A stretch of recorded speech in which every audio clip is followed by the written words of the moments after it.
Assalamualaikum warahmatullahi wabarakatuh. Perkenalkan, nama saya Nur Zakia. Di sini saya akan menjelaskan tentang sejarah dakwah Rasulullah Shallallahu Alaihi Wasallam pada periode Mekah dan Madinah. Di sini terdapat 3 pokok materi. Yang pertama yaitu dakwah Rasulullah pada periode Mekah dan dakwah Rasulullah di Madinah. Yang terakhir yaitu Khulafaur Rasyidin. Materi yang pertama yaitu sejarah dakwah Rasulullah pada periode Mekah. Rasulullah Shallallahu Alaihi Wasallam merupakan nabi terakhir sekaligus rasul yang diangkat pada tanggal 17 Ramadan atau 13 tahun dengan usia 40 tahun. Muhammad diangkat menjadi rasul oleh Allah Subhanahu wa taala, ditandai dengan turunnya malaikat Jibril untuk menyampaikan wahyu yang pertama yaitu surah Al-Alaq ayat 1 sampai 5 yang dikenal dalam sejarah Islam sebagai Nuzulul Quran. Setelah itu, selama 13 tahun secara berangsur-angsur, wahyu berupa ayat Al-Quran diturunkan kepada beliau sebanyak 4.726 ayat meliputi 89 surah. Salah satunya surah Al-Mudatsir ayat 1-7 yang turun setelah wahyu pertama, di mana surah Al-Mudatsir diturunkan dengan isi perintah Allah Subhanahu wa taala agar Nabi Muhammad SAW berdakwah menyiarkan agama Islam kepada seluruh umat manusia. Sedangkan isi ajaran-ajaran yang disampaikan oleh Rasulullah SAW di awal kenabiannya adalah tentang keesaan Allah Subhanahu wa taala, hari kiamat sebagai hari pembalasan, kesucian jiwa, persaudaraan dan persatuan. Tujuan dakwah Rasulullah SAW pada periode Mekah adalah agar masyarakat Arab mampu meninggalkan kejahiliannya dalam bidang agama, moral dan hukum, sehingga menjadi umat yang mempercayai kebenaran utusan Allah Subhanahu wa taala dan ajaran agama Islam yang disampaikannya, sekaligus agar dapat mengamalkannya dalam kehidupan sehari-hari. Agar dapat tercapainya tujuan-tujuan tersebut, maka dalam berdakwah Rasulullah SAW mempunyai strategi dakwah yang beliau lakukan, yaitu dakwah secara sembunyi-sembunyi dan dakwah secara terang-terangan. Dakwah Rasul secara sembunyi-sembunyi ini menyerukan agama Islam kepada kerabat, sahabat hingga orang-orang sekitar rumah tetangganya.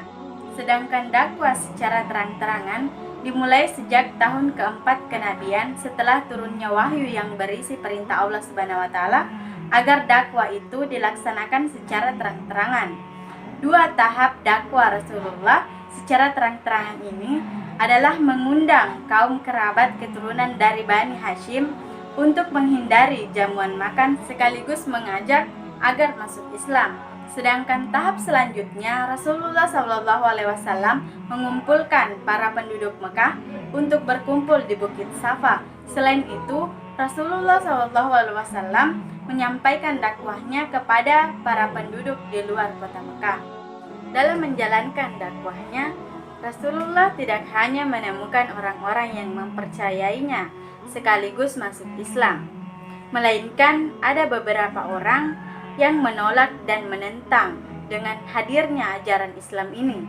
Salah satunya kaum Quraisy. Ada beberapa sebab-sebab kaum Quraisy menentang dakwah Rasulullah SAW, diantaranya karena mereka keberatan dengan ajaran persamaan hak dan kedudukan antara semua orang. Mereka menolak adanya kehidupan setelah kematian. Mereka berat meninggalkan agama yang tradisi hidup masyarakat warisan leluhur mereka, dan mereka menentang keras dan berusaha menghentikan dakwah Rasulullah SAW sebab Islam melarang menyembah berhala dalam menghadapi tantangan dari kaum Quraisy. Salah satu cara Nabi Muhammad SAW dengan menyuruh 16 orang sahabatnya untuk hijrah ke Habasyah karena raja di sana memberikan jaminan keamanan. Materi yang kedua yaitu dakwah Rasulullah di Madinah. Yang pertama, arti hijrah dan tujuan Rasulullah SAW dan umat Islam berhijrah ke Madinah. Setidaknya ada dua macam arti hijrah yang harus kita ketahui. Yang pertama yaitu hijrah berarti meninggalkan semua perbuatan yang dilarang oleh Allah Subhanahu wa taala. Yang kedua yaitu hijrah ialah pindahan dari suatu negeri kafir atau non-Islam.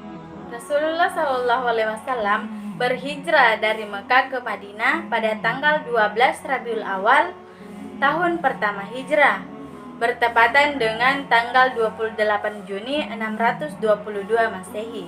Tujuan hijrahnya Rasulullah SAW dan umat Islam dari Mekah ke Madinah adalah menyelamatkan diri dan umat Islam dari tekanan, ancaman, dan kekerasan kaum Quraisy. Yang kedua yaitu agar memperoleh keamanan dan kebebasan dalam berdakwah serta beribadah. Bagian B yaitu dakwah Rasulullah SAW pada periode Madinah. Dakwah Rasulullah SAW periode Mekah berlangsung selama 10 tahun, yakni dari sejak tanggal 12 Rabiul Awal tahun pertama Hijriah sampai wafatnya Rasulullah SAW pada 13 Rabiul Awal tahun ke-11 Hijriah.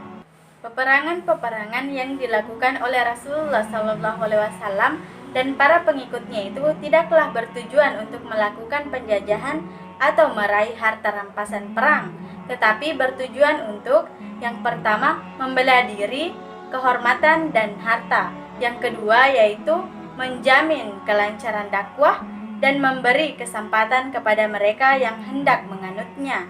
Yang ketiga yaitu untuk memelihara umat Islam agar tidak dihancurkan oleh bala tentara Persia dan Romawi.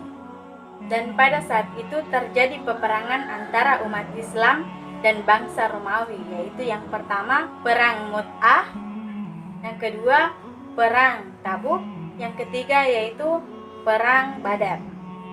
Materi yang terakhir yaitu strategi kepemimpinan Khulafaur Rasyidin. Strategi kepemimpinan Khulafaur Rasyidin ada 4. Yang pertama yaitu Abu Bakar As-Siddiq. Strateginya yang pertama yaitu tegas dan teguh memegang kebenaran. Yang kedua yaitu memberantas gerakan yang telah menyalahi Islam.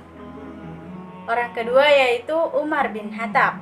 Strateginya yaitu yang pertama mengenalkan nilai-nilai demokrasi dalam Islam. Yang kedua mengutamakan kepentingan rakyat. Ketiga, pejabat dipilih berdasarkan kecakapannya. Yang keempat yaitu pemimpin menerima ketertarikan dari rakyat. Orang ketiga yaitu Utsman bin Affan. Strateginya yang pertama yaitu lemah lembut, meningkatkan tindakan damai atau persuasif. Yang kedua yaitu memerhatikan kepentingan rakyat. Orang keempat yaitu Ali bin Abi Thalib. Strateginya yang pertama yaitu disiplin, tegas, dan keras membela kebenaran. Yang kedua yaitu mementingkan keputusan yang telah disepakati. Dan yang terakhir yaitu mengutamakan kebenaran. Itulah hasil pemaparan saya tentang sejarah dakwah Rasulullah SAW pada periode Mekah dan Madinah serta Khulafaur Rasyidin. Sekian dari saya, wabillahi taufiq wal hidayah. Wassalamualaikum warahmatullahi wabarakatuh.